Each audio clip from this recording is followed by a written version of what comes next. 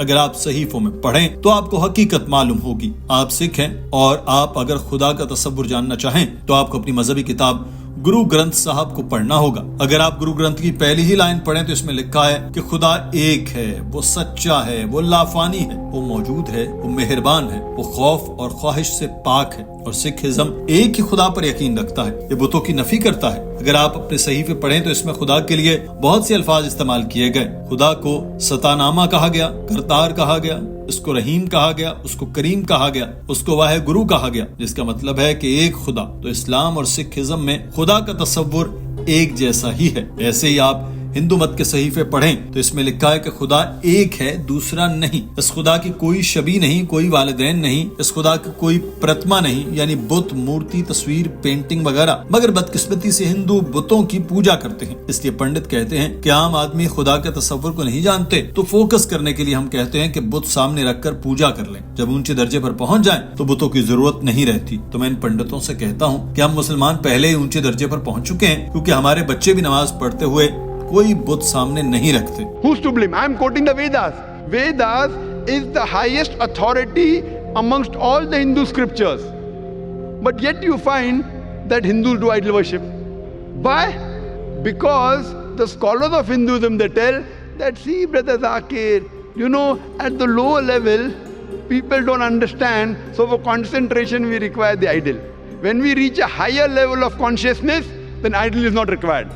So I tell this Hindu Pandit, we Muslims have already reached the higher level of consciousness.